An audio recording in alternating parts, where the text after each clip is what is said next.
Welcome to the Better Call Daddy Show. This is Big Daddy. Oh my God, that's hysterical. You're not going to believe this. Oh my God. 5 stars. 5.5 stars. Papa. My dad is my hero. Grandpa, are you ready? I love a good happy ending. Oh boy. It's a phony baloney. And a tit for tatter. Hey, a lot of these things, I don't know where you're getting them from. It sounds like they're coming from when I look in the mirrors. Damn the public. Damn the public.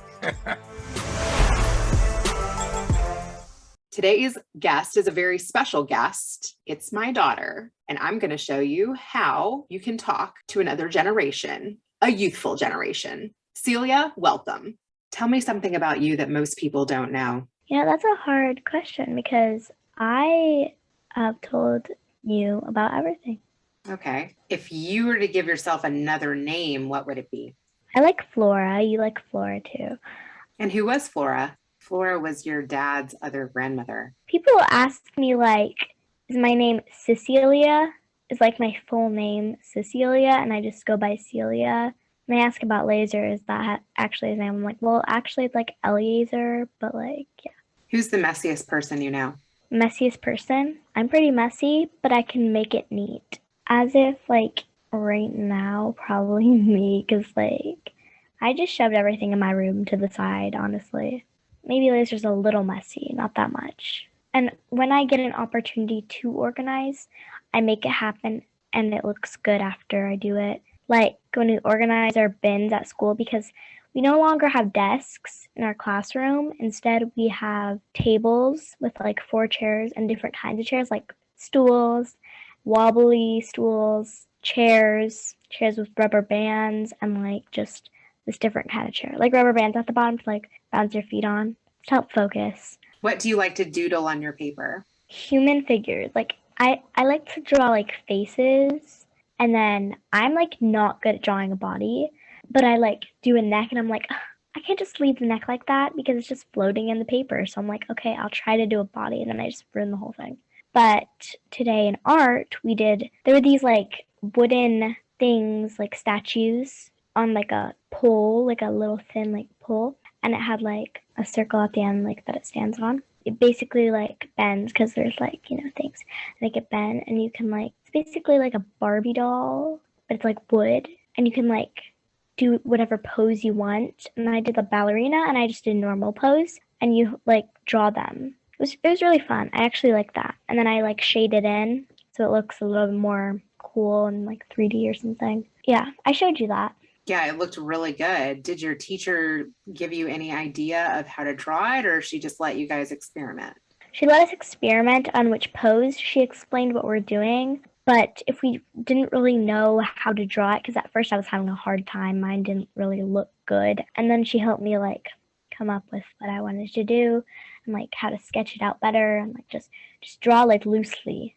And then after you get like an idea of what you're doing, then you draw it a little thicker and shade it and make it look good. You can erase some of the lines that you didn't want, make it look good. Is that kind of like related to how you do makeup? I guess with eyeliner, you don't really like sketch it out, but you like draw like a shape and then you like shade it in. With eyeshadow, about shading, you pick a color, you put it on, you could do different colors like I did to you. I did red, this brownish orangish color, and like a dark brown, and you blend it all together. It's kind of like blending, shading. With lipstick, you trace out your lips, and well, you don't have to, but like you could trace out your lips, and then you could even shade different colors and don't have to color it in fully, or you could just color it in and shade it with a different color, make it look fun. I like doing that. I like doing different colors on.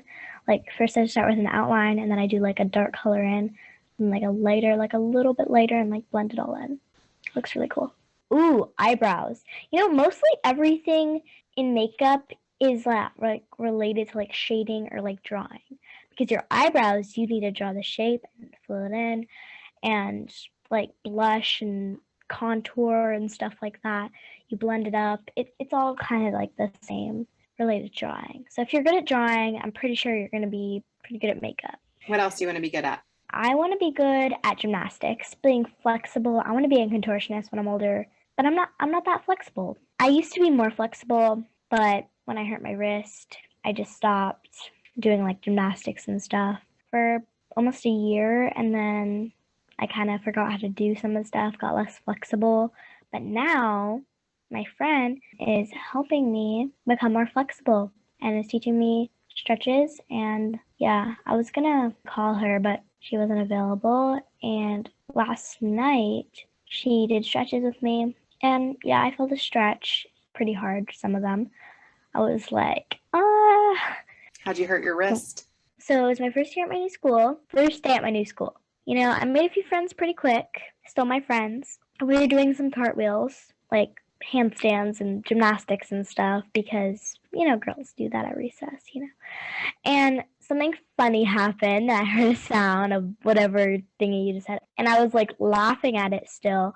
And it was my turn to do a cartwheel because we were like taking turns doing cartwheels.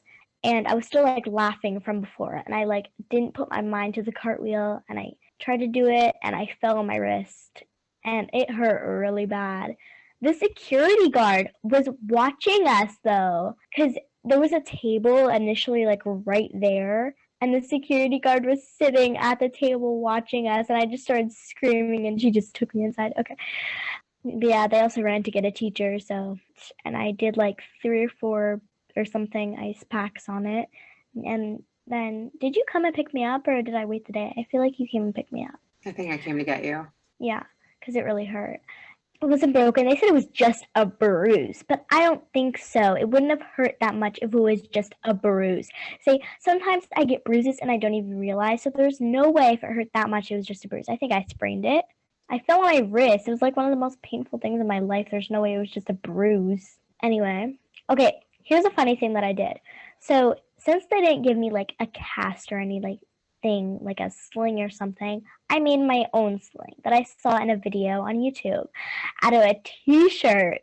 It actually works. I recommend it if they don't give you a sling. So you basically like slide it over your head and then put your arm in it, and it'll line up pretty well, and it actually works. And I did it. And someone literally asked me at gym, because I got to sit out for gym, is that a t-shirt? Because I saw the tag on the back of the shirt. I'm like, nope.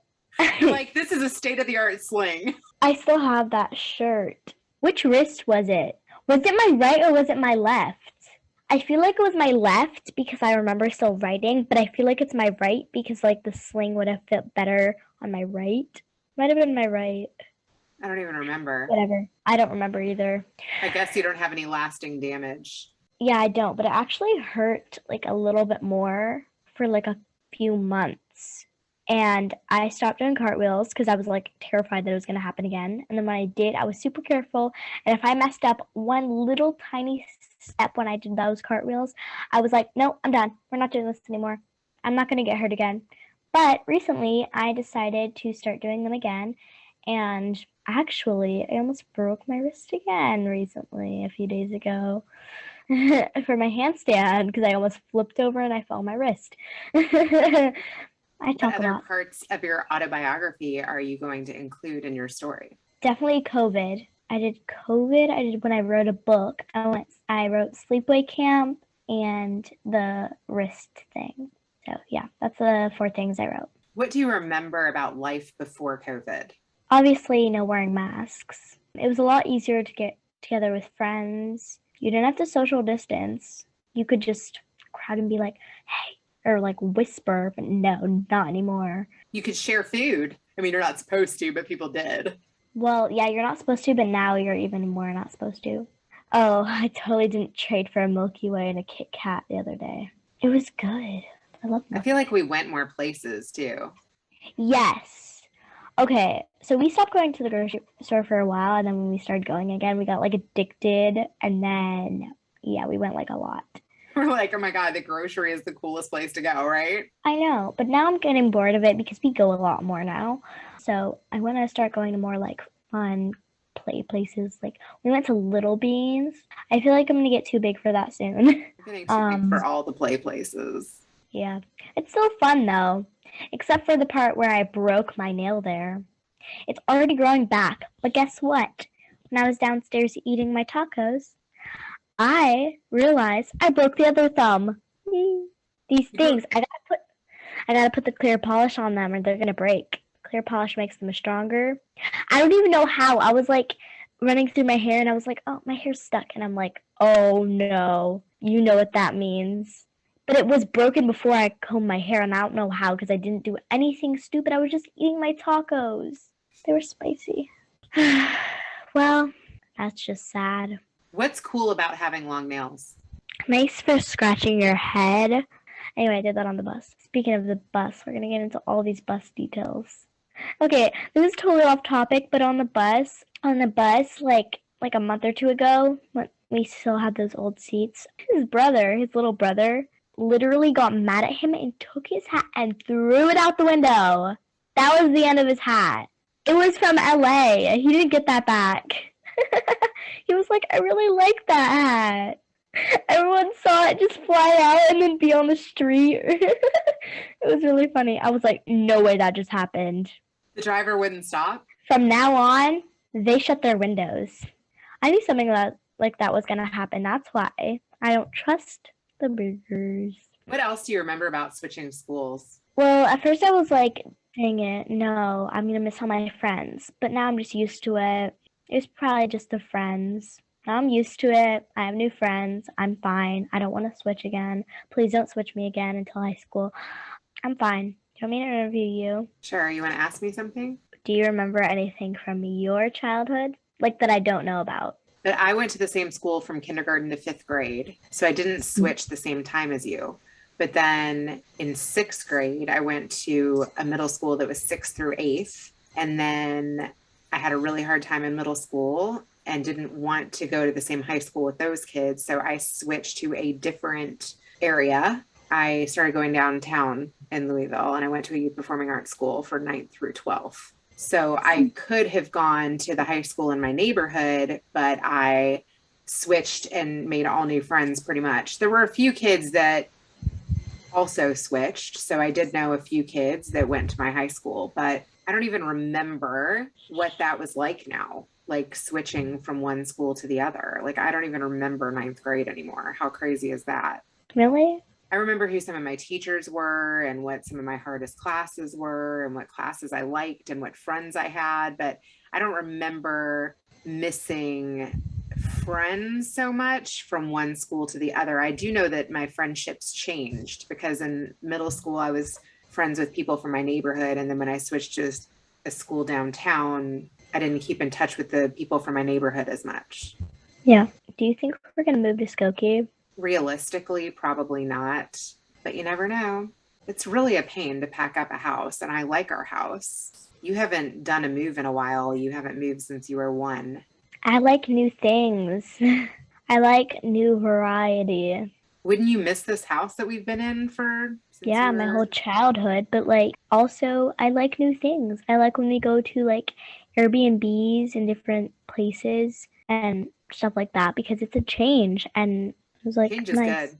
I'm gonna try the basketball team for a change, which I never thought I would because I am not a really sportsy person. But the thing is that we don't even know if there's gonna be like a major basketball team, like a basketball team this year because of COVID and like, you know, no one wants to play basketball in a mask. So it might be a problem. We might have to. And also there's no late bus. So most people can do carpool, which would be harder, he said, Mr. Essie said, for me and my friend. How many days a week would practice be? Practice would probably be like, or will be during recess on probably like Mondays or something. And games would be on Tuesdays maybe. I'm not really sure. There might be a different practice day, like, I don't know, a different day. But yeah, I feel like I should be good at a sport because I'm not really good at like a sport like basketball or baseball or like soccer or any of those kind of sports. I'm not good at one of those things. So I guess I'm okay at soccer. I just feel like it'll be good to try out basketball, even though I feel like that's one of the things that I'm like not good at all. Well, it's good to try. Yeah. You'll get more coordinated. It was nice today. Did you see how hot it got today? Oh my god, it got to like 66 degrees or something like that. I don't know. I It was took Vinny sunny. to the park after school. It was really nice. I was actually sweating. I took him to the park that I took you and Laser to over the weekend. Yeah. two of his friends were at the park, and the little girl, I forgot her name, that likes him, when we walked in, she was like, Minnie! And he didn't really care. She's 3 and he's 2, so she's a little bit more advanced. Yeah, she's the one that when he goes down the slide, she wants to go down the slide next to him, but he doesn't really pay attention. He goes at his own pace. She's like, wait for me, and he's already halfway down. What do you think high school is going to be like? I want to go to public high school because I want to do prom. I don't think I'll have trouble with that, though. I don't know. I've never been to a public school. What do you think it would be like? Maybe a little different. I want to try it out. You know, moving to Skokie would be a good thing, too, because, you know, they have a good high school there, too, that a lot of people go to. It's a public high school. My friend's going there. You want to go to high school with her so far? Yeah, but we wouldn't even be in the same year because she's a year older than me. It's so crazy that like you guys are even friends now, because when we first moved to Chicago and we lived in the apartments, like she lived in that building and we weren't really friends. You guys were babies together in that same apartment. So she said she wanted to get into modeling too. I'm like, oh, we should model together. We could look into that too, because you are gorgeous, darling. Thank you. You want to hear some like British accent? I'm like amazing at it. Okay, what do you want me to say? Better call daddy. Better call daddy. Yeah, let's come up with some other like transitions. Let's switch it to me. Switch it over to Celia. Yeah, and then like I do something. I don't know. Now, let's hear from Celia. What do you think like my intro should be for season 3? Well, I think your intros should be, we could do like a whole 100 episodes of me being in them. And it could be like, this season is brought to us by Reena and Celia. I don't know, something like that. Maybe we need our own show. Yeah, we do. You know, we should do that. We could just do it on YouTube because we don't need a whole podcast. Introducing my mother. Something like that. I don't know. That sounds evil. Introducing my mother. Introducing my mama. I want to go eat one of those turtles. You want one? I do. I was thinking about having one, but I was like, no. I totally earned it. I ran for like 20 minutes. Oh, I totally earned it because last night, me and Trish did like a workout. Yeah, we worked our abs. Kick for 100 seconds. Are you kidding me right now? Like, what? I'm like, you seriously do that? She's like, no, I don't actually. I'm like, do you do that every night? She's like, no, I don't. It's just a good thing for your abs. I'm like, yeah, I get how it is. 100 seconds. She was like, 1, 2, 3, 4. For 100 seconds, I'm just like kicking my legs. It's like riding a bike. You're supposed to do that for 100 seconds. I miss doing Zumba with you. I can show you my own Zumba class. Okay. We should do some Zumba YouTube. No. I'm the teacher. Ooh. I'm the teacher now. You don't need YouTube when you have me. You don't need a makeup artist when you have me. You don't need a nail artist if you have me. You don't need a technician if you have me. You don't need anyone but me. I love that. That's true. I don't need anyone if I have Celia. Yeah, because like I'm like just that amazing. You are. I love you. Bye. Bye. Now, let's switch it over to Grandpa. Well, really, what this show is about is getting your children involved with you at an early age. You encourage them. They're willing to try anything and do anything. That's what gets them going on the track of being the best that they can be. I'd say that you tried to teach me that. Isn't it really a deja vu? Everything that you tried, you had somebody there encouraging you. You weren't sure if you even wanted to do it. You wanted to give up on a lot of things, and you learned not to give up. Learn to strive and to reach for the stars, that you could accomplish anything. Isn't that really that potential in all of us? Especially the nurturing of a child, possibilities are endless. And What did you think Celia, about the questions that I asked her? I think you did great. And I think that Celia shows that Here's a girl that hardly said anything the first few years that she could talk. It was hard to even get a word out of her. And now she's able to speak fluently and beautifully on camera, on radio, going to an event with you. She's just a sponge now of wanting to speak and to not only speak out, but she speaks out with confidence and wants to be part of everything. It's unbelievable. And if a quiet kid like Celia can show that, how can anyone not be able to reach that same latitude? I loved the ending where she's like, all you need is Celia. That's right. But isn't that all you need is daddy? All you need is mommy. All you need is my brother. All you need is my sister. As I told you, that some people in a big crowd are not able to perform, and other people, the more people that are in the crowd, the more people that are cheering and yelling, some people rise to the occasion and elevate their game to a much higher level with that type of enthusiasm. Your father is one of those people that if you have a mob out there of people cheering me on, I play like a crazy person. I can elevate to the highest level possible. Thanks for listening to the Better Call Daddy Show. Now you can subscribe on Apple Podcasts, Google Play, Spotify, iHeartRadio, and TuneIn. If you've enjoyed this episode of the Better Call Daddy Show, please feel free to review it at ratethispodcast.com/BetterCallDaddy. Add Better Call Daddy Podcast on IG at Reena Friedman Watts on LinkedIn.com.